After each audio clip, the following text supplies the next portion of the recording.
Fundada ainda quando o Brasil importava carne bovina, há muito tempo, né?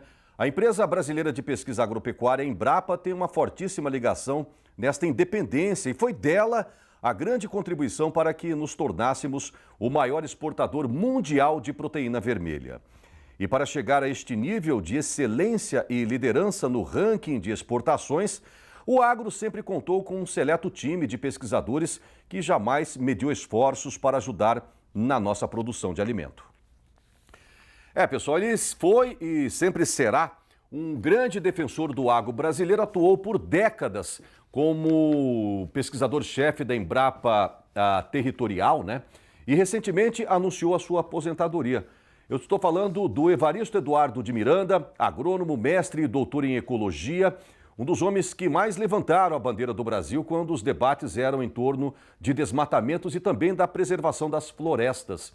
O Evaristo é autor de mais de 50 livros em português, inglês, italiano, francês, árabe e mandarim e publicou mais de 1.300 artigos científicos e de divulgação aqui e fora do Brasil também, durante toda a sua vasta carreira. Evaristo, muito bom dia, seja bem-vindo ao Giro do Boi. Bom dia, é um prazer estar aqui com vocês. Evaristo, missão do dever cumprido?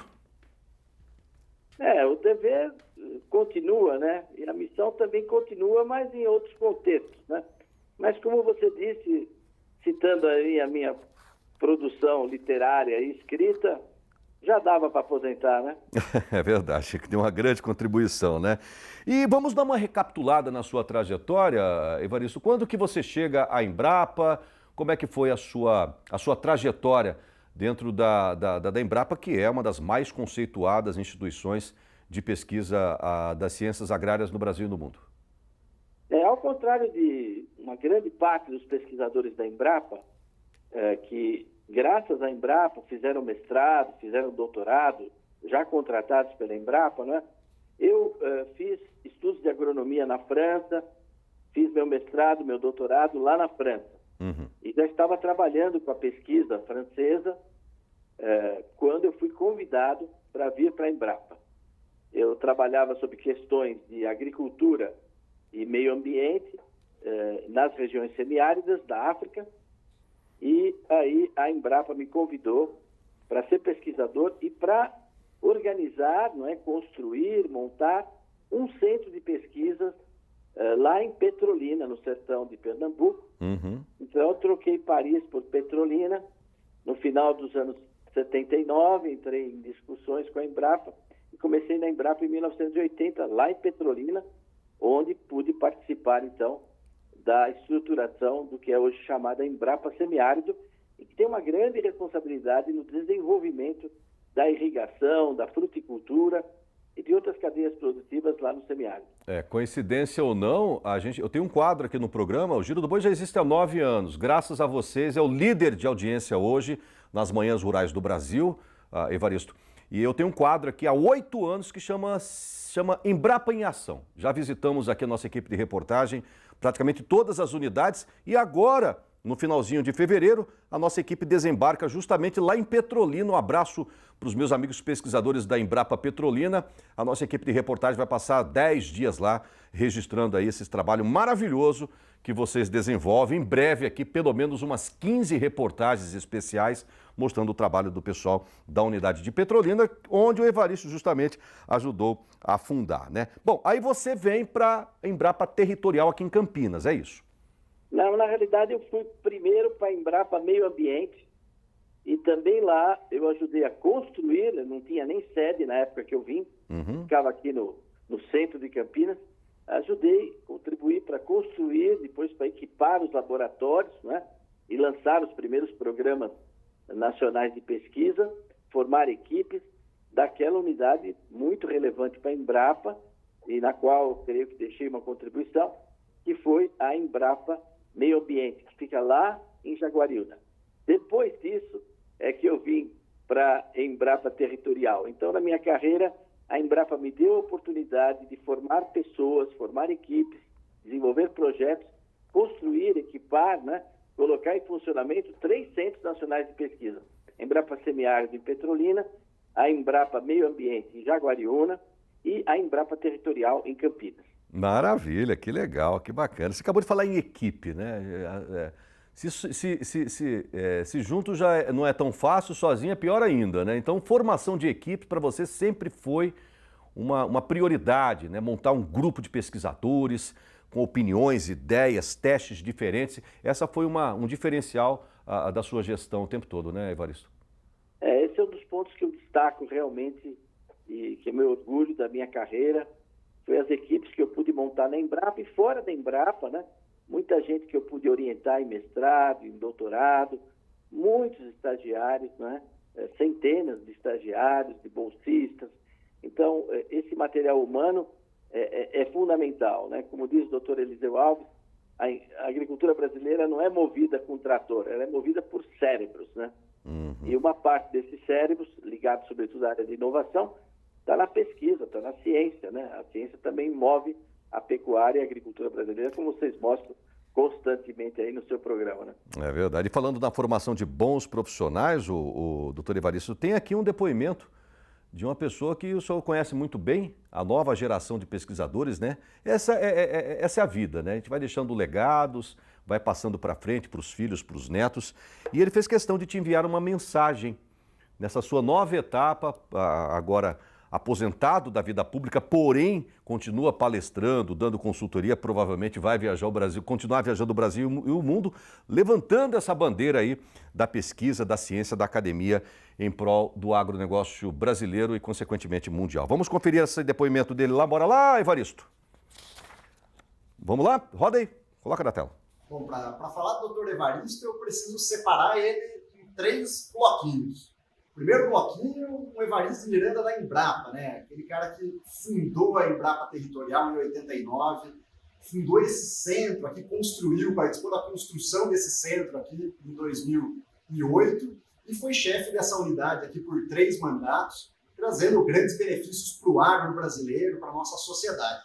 Mas eu separo também outros 2 Evaristos que pouca gente conhece.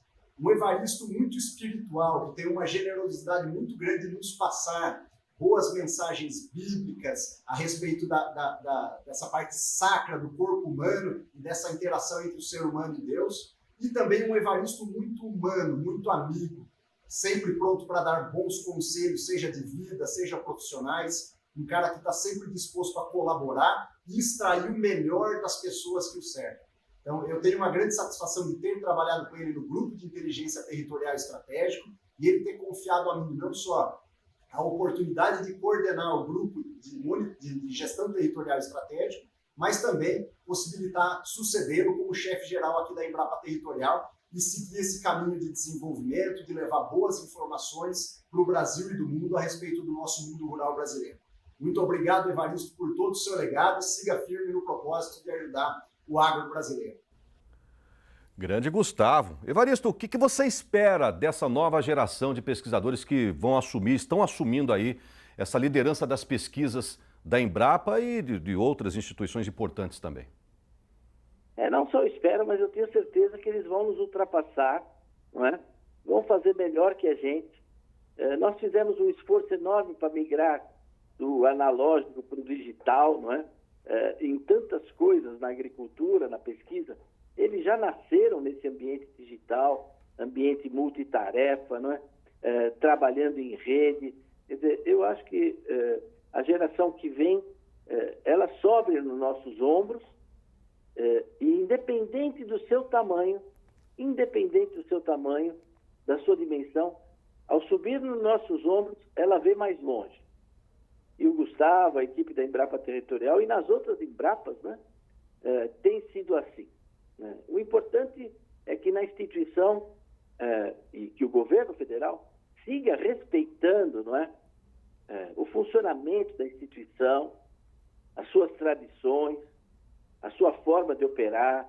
Não é? A Embrapa, as pessoas são escolhidas com critérios técnicos, por mérito, não é? Elas têm mandatos que são respeitados, né? Então, a gente espera que não haja rupturas no futuro da Embrapa, porque todas as vezes que essas rupturas, esses desrespeitos vindo de fora aconteceram, não foi bom para a Embrapa nem para o Brasil. Mas quanto a essa geração de pesquisadores, não só na Embrapa, mas nas universidades, e sobretudo também nas instituições privadas, eles sempre vão ir muito mais longe do que nós fomos. Tenho certeza disso. Maravilha. Eu me lembro há 5 anos, Evaristo Miranda, você nos concedeu uma entrevista aqui para o Giro do Boi e repercutiu muito. Talvez foi uma das primeiras entrevistas. Aí depois a mídia nacional e internacional te buscou quando você levantava a bandeira afirmando que mais de 66% do território brasileiro estão intactos, estão preservados. E que o produtor rural é um dos grandes responsáveis por isso. Eu me lembro, você foi criticado, você foi muito elogiado. De lá para cá, muita coisa mudou na sua vida? Depois dessa declaração, dessa afirmação?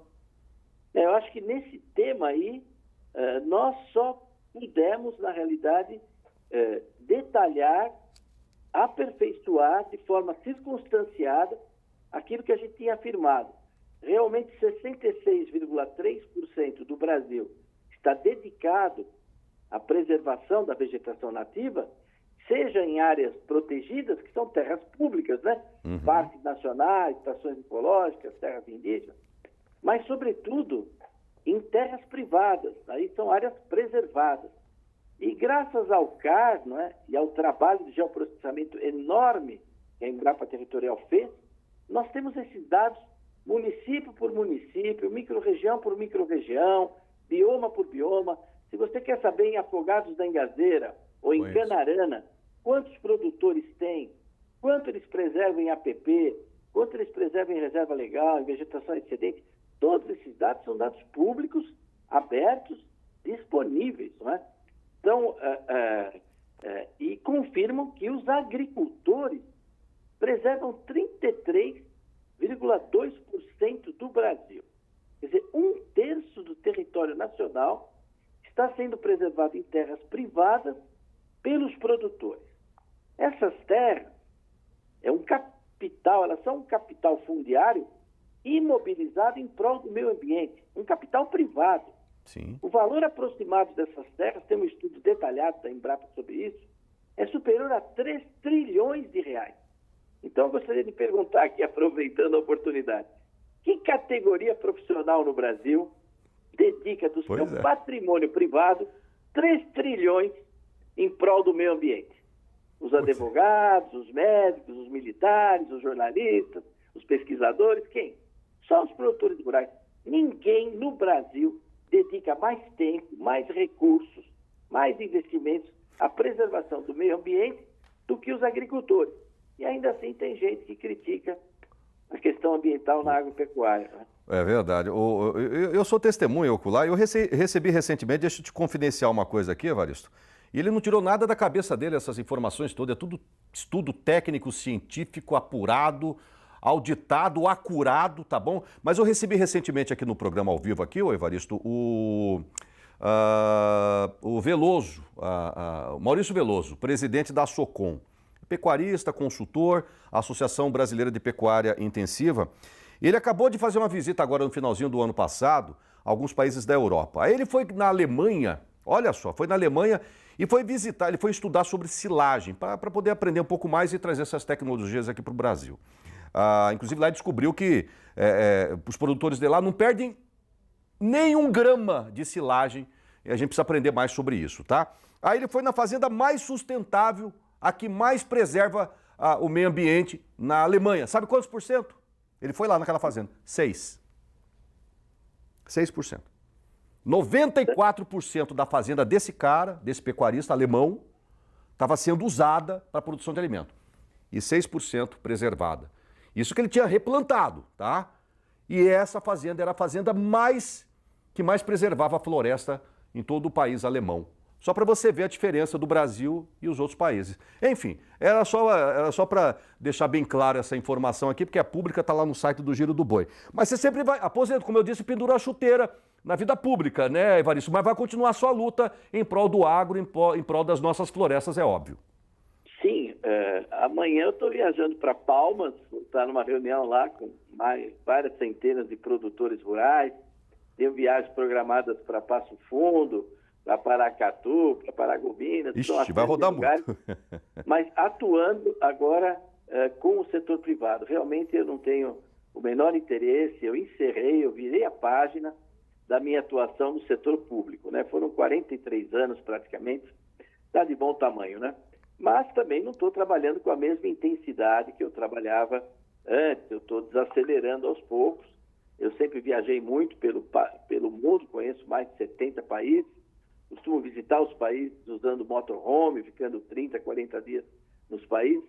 Pretendo continuar ainda fazendo esse tipo de viagem, etc., mas vou continuar trabalhando, isso é fundamental, é que nem bicicleta, né? Se parar de pedalar, cai, né? É verdade. Evaristo, obrigado por esse bate-papo, tá? Receba aqui o carinho, o respeito e a admiração da sociedade rural brasileira, dos produtores rurais do Brasil. Agradecimentos, gratidão por tudo que você fez e vai continuar fazendo em prol do nosso agro. Muito obrigado por essa entrevista, tá bom? Eu que agradeço, cumprimento vocês do Giro do Boi e queria dizer uma última frase, não é? Para os pecuaristas. A produção vegetal brasileira já é hoje um modelo, um exemplo top em termos de produção vegetal nos trópicos, né? Nós estamos avançando para virar também esse modelo, esse exemplo na pecuária. Continuem apostando na inovação, acreditando na inovação. Ela é sempre sinônimo de rentabilidade e de produtividade. Isso é fundamental. Grande, doutor Evaristo. Muito obrigado, viu? Forte abraço. Um abraço. Até mais.